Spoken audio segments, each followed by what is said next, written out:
Hello, welcome back to VeggiePlot. This video we're going to be looking at onion sets, and I'm growing two types this year. I'm going to be growing Seton, which I haven't grown before, which is a brown onion, and also Sturon, which I have grown before, which is another brown onion. Now, if you haven't grown onions from sets before, there are certain benefits to doing so. It's very convenient, it's cheap compared to buying them, but it's also easier compared to seeds. Bit like these are leeks actually, but they grow more or less the same way. Then you've got to put them indoors, you've got to get them on a heat mat and warm them up and so on and so forth, depending what time of year you sow them. So sets are tiny baby onions, and basically they come in these packs and bags. You can get them all different sorts of numbers and types, reds and whites and browns, and they're quite convenient and cheap to buy. So I think a pack of these is only £1.98 in the UK, and along with a bag of compost, and you get about 50 per pack, so a couple of packs have got 100. So if I went to my local supermarket, I think works out 35p an onion, so I make about between 11 and 14 pounds per bag sort of profit if I grow my own, and obviously we enjoy it too, and you can eat the leaves, etc, etc. So they're also fairly easy to grow. So what we'll do is we're going to pop some into some cell trays today, and I'll show you how I do that to ensure that you get a bumper crop. But then just towards the end of the video, I'm also going to be doing something to my sweet peas to make sure I get many more flowers and make them much bushier than they are at the moment. So I'll show you how to do that in a minute. Let's empty one of these bags and we'll have a good look at them, and I'll show you why it's important not to actually sow or plant every single one of these that you get in a pack unless you're extremely lucky. So these are the Seton sets, and I've just sort of cut the bag open at the back. So we just tip them out here onto the potting bench. I won't do all of them because you'll probably get a good idea of what I'm trying to show you here anyway. So as you can see, some of them are really big and some are very firm, which is what we want. We want lovely, good sized, firm little sets. And you'll notice it happens quite often, especially later in the season, that some of the sets in a bag go a bit mushy or soft or begin to sprout like this one did, and so the actual set is useless in effect. So that one needs to be thrown out for sure. But if you just feel around them, you'll notice that some of them, like this little one here, is sort of a bit soft and beginning to give way and not very big. So I probably wouldn't bother with sort of planting that. There's not much point. So what you're looking for is these lovely sort of big firm sets. See, this one's got a bit of damage to it, that will probably go out, but that's a good one there, another firm one, and this one here. So I'm not sure what that is. It looks like a shallot. That one's completely different size and shape, but yeah, we'll plant it anyway and see what happens. So we're looking for these lovely firm ones, and anything that's sort of soft like this one here, it's sort of gone to pieces here, really, this has. So that needs to be thrown out and not bothered with.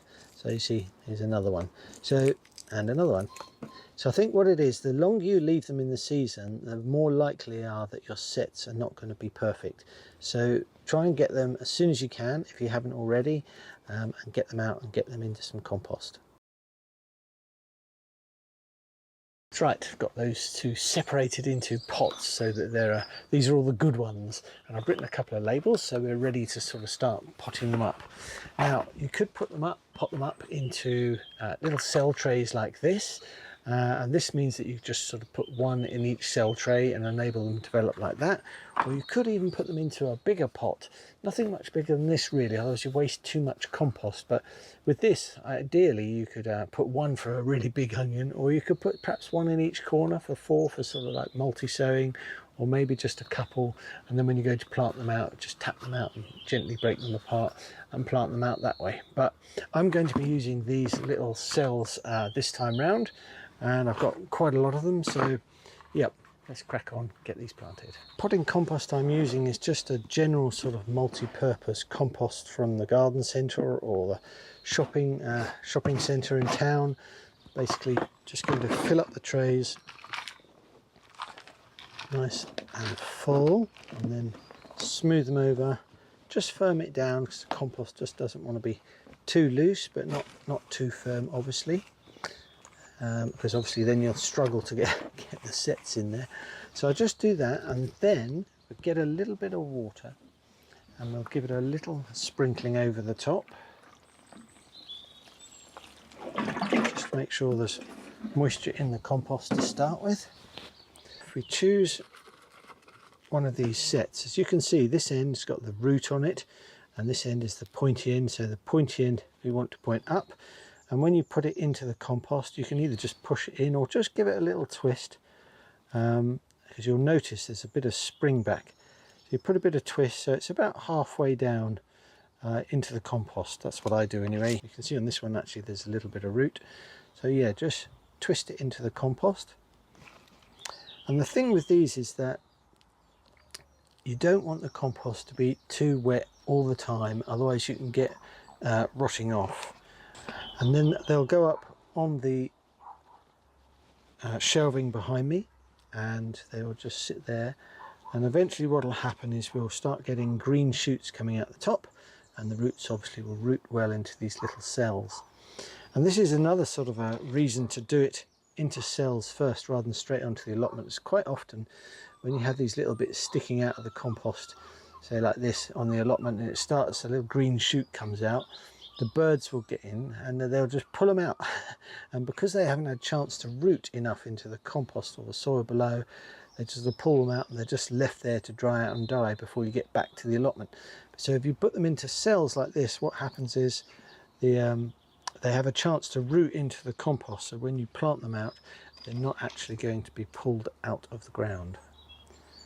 Right, let's just finish off this little tray.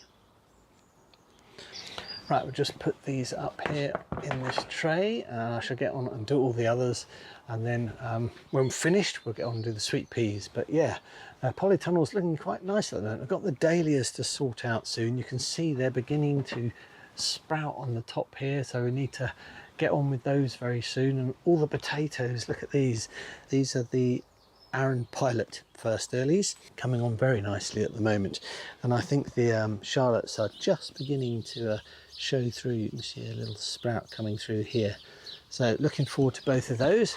Right, let's crack on with the onions, get them done.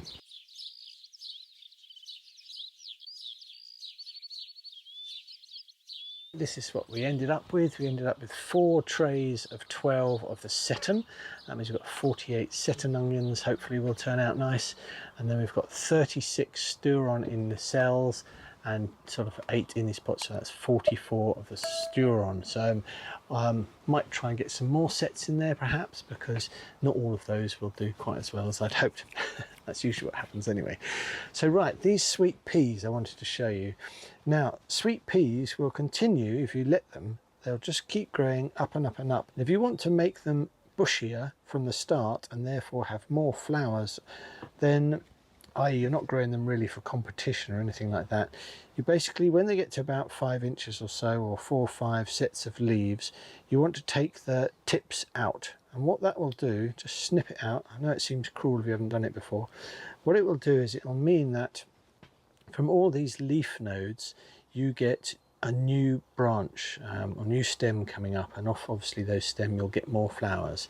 Now I don't think this works if you're doing competition sweet pea growing, and I apologise if you're a professional sweet pea grower, you'll know far more than me. Please leave a comment below. But yeah, so I'll do that for the whole of that tray, and then we'll end up with a really big set of bushy baby sort of sweet pea plants. I'll see you in the next gardening video. Bye for now, see you soon.